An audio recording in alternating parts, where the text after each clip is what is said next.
Pime at Burger Motorsports here. Today I got something a little bit different.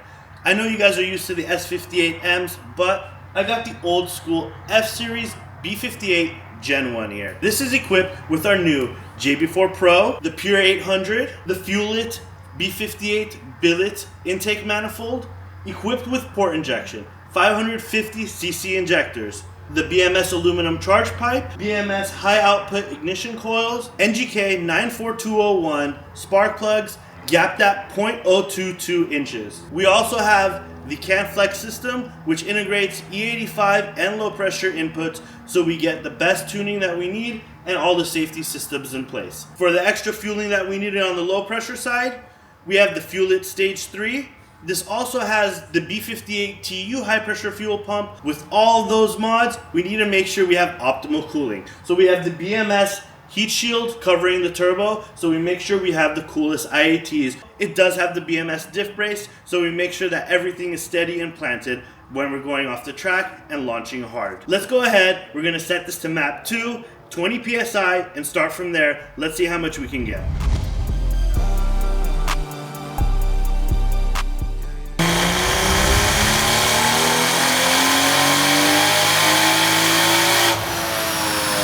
Map 2 is done. We made 518 horsepower and 511 wheel torque.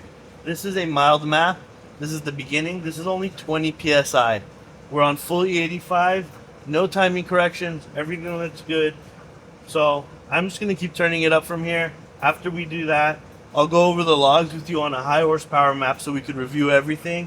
But for now, let's crank it up. Let's do map 3. That's set for 24 PSI. And let's see how much more gains we can get from there.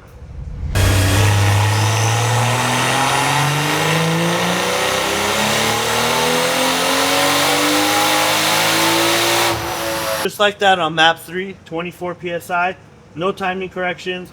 We're hitting a peak of 14 degrees and everything looks good. I'm just gonna keep going up from here. JB4 Pro is doing all the work. Port injection is steady. Fuel trims are there. AFR, you can see the trace follows the same one as map 2. Now we're going to turn it up a bit more, 28 PSI on map 4.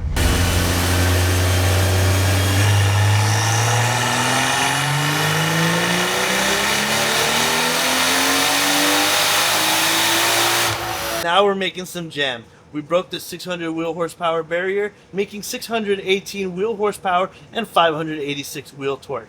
This is targeting 28 PSI. Fueling looks good. Pressure, AFR, man, this thing just wants to eat. Next up is gonna be map 5. That's gonna be targeting 32 PSI. I think that might be the limit because I know these cars with the Pures, they're very, very torque happy. Now we need to make sure that we keep torque down so the transmission survives, since it's still an OEM all-wheel drive transmission. It does have an XHP rod soup fin transmission flash. It's going to keep the clutch pressures as high as it can and hold as much power as it can. Of course, it's still not good enough when pushing higher horsepower and torque at these kind of levels. Regardless, let's do map 5 next and see how much we can extract from it.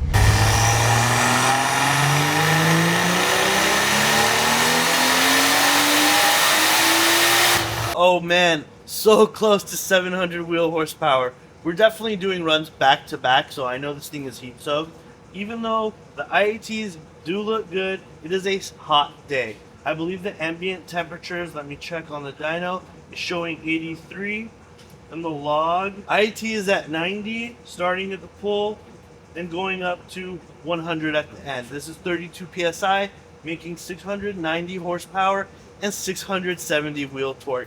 This is pretty much the maximum where we would like to keep it for the longevity of the transmission and of course the engine. We know the engine can take a little bit more, but the transmission is the limiting factor.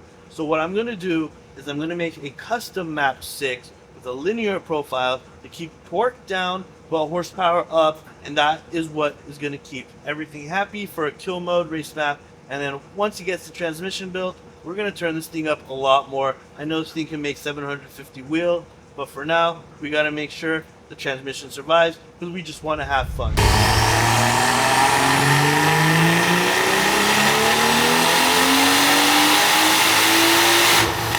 beautiful. Exactly what I wanted. We still kept peak power around 690 wheel, but torque is much lower and it's linear. 620 wheel torque, that's going to make sure that this transmission survives. And that is the capability of having the JB4 Pro at your fingertips. Being able to change your tune and load in your own boost profile for whatever you need. You don't have to worry about your tuner waiting for them next day, next month until they send you a new flash.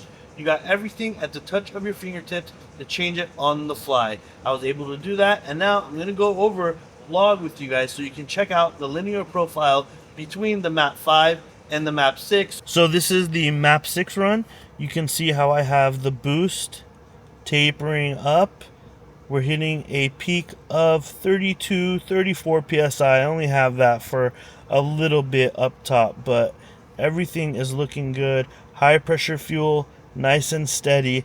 AFR trace, they all match between every map. We do have a little bit of timing corrections, but again, I told you guys I am doing back-to-back runs, so we are pretty much heat soaking everything. Now I want to go ahead and I'm going to show you guys the map 5 run before. This is the map 5 run. You can see how it's hitting flat 32 psi all the way, and it comes in a little bit harder, and for people that have built transmissions, it's not going to be a problem. More torque, more power, all over under the graph. That's what's going to help you go faster.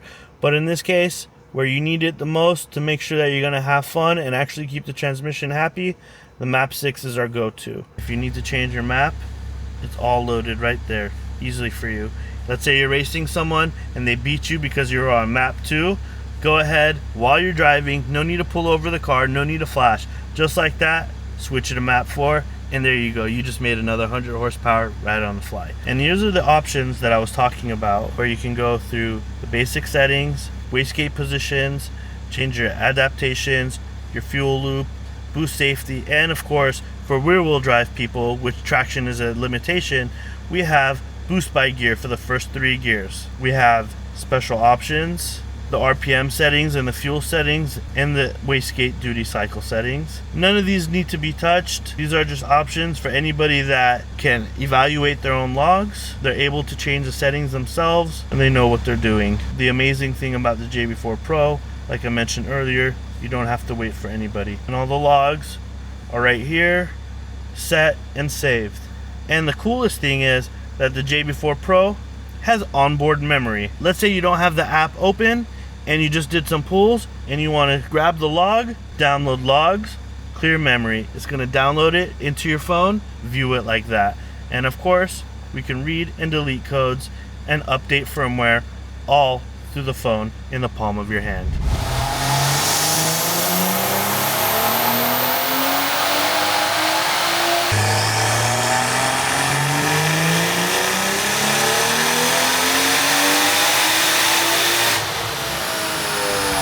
We wanted to check out with how the BMS intake does against the OEM intake. Since we've had a lot of speculation with people saying that the OEM intake is good enough for power, which for a stock turbo, it might be, but we've proven that otherwise. And again, we've done it. We strapped this on, put it back on map 6, no tuning changes, redid the dyno, and we made a whopping 720 wheel horsepower. The gains are undeniable. The torque is still the same, so you know that nothing has changed within the tune other than just getting more air up top. We'll show the graph right now, and you can see how much more air you're getting up top and free flowing from this BMS intake. That's it for today. Make sure to like, comment, and subscribe. Let us know what you would like us to test next. Peace.